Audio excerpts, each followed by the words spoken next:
In this video, I'm going to talk about something, and I'm going to tell a story that led to the thought.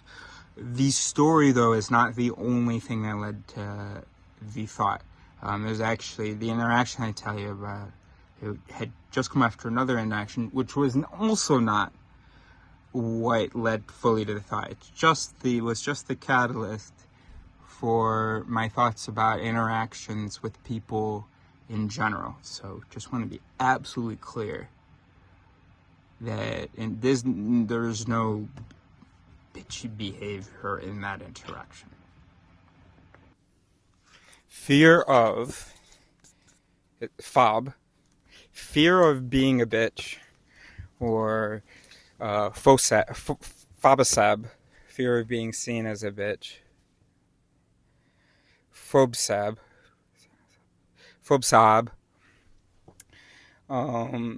is one of the worst things, products of the patriarchy, I think, if you will. Let me know what you guys think. Or just like of gender society.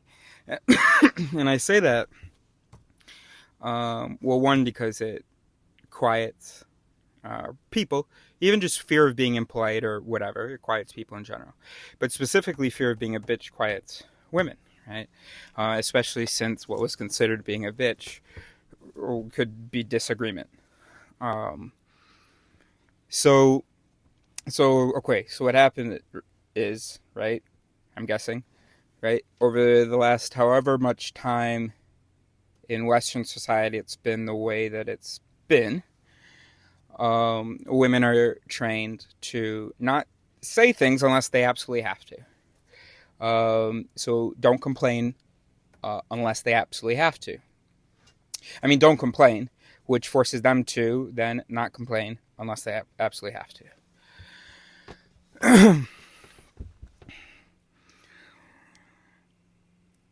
Because, I mean, the number of times I've heard maybe a girlfriend or a friend, there's something that I would have loved for them to tell me earlier on. Like they didn't like a thing, or that a thing was bothering them. And they would literally say to me, well, I wasn't going to just be like, oh, that thing that you do bothers me. So, because they were, right? It should put in the past. Just as a sort of encouraging, I don't know. Anyway. Probably shouldn't even. I think I've made my points. I should probably stop even talking. Or at least try to just keep it on the psychology stuff and not on the experience of a woman. Please correct me, women. So not only does that suck, but it actually also sucks for men. Because, well, what happens when she doesn't say anything until she's really properly angry about it and feels totally justified, and her threshold or standard for that is super high? I mean, not like necessarily in a logical way, but she just needs to feel very compelled by this thing in order to speak up about it, which makes a lot of drama for nothing. When it, it should be no big deal to say, hey, stop doing that. Like, well, okay, hold on. Now I'm talking.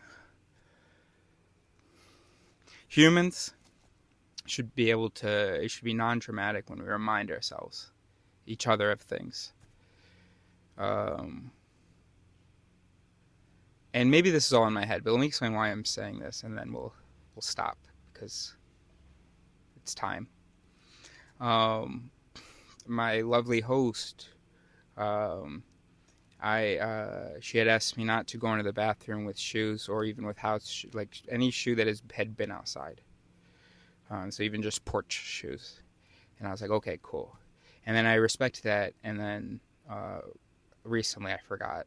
So what I did was I put my shoes in house shoes. It was no good. Anyway, so she asked me, hey, I want to ask you to, not go into the bathroom with shoes. Maybe it was all in my head. Maybe she was feeling absolutely cool about it. But that big smile like this, hey, I want to ask you in the time, I don't know if, and so I was like, oh no, no, 'cause, I was thinking about all the times I respected that. And then she said, but even with house shoes, I don't know, cameras? So I go, no, because you said that, oh, yes, I did once, yes. And then I realized I didn't need to say once, and I could have actually given it some more thought. I panicked because I wanted her to know that I am respecting that, you know. And also, see, I think there's something that makes me uncomfortable when people are too polite about things, or makes part of me uncomfortable when people are too polite. Um, and it maybe triggers some sense of a lack of closeness or something. So if someone were to, so like for instance, I guess what my brain or part of my brain would have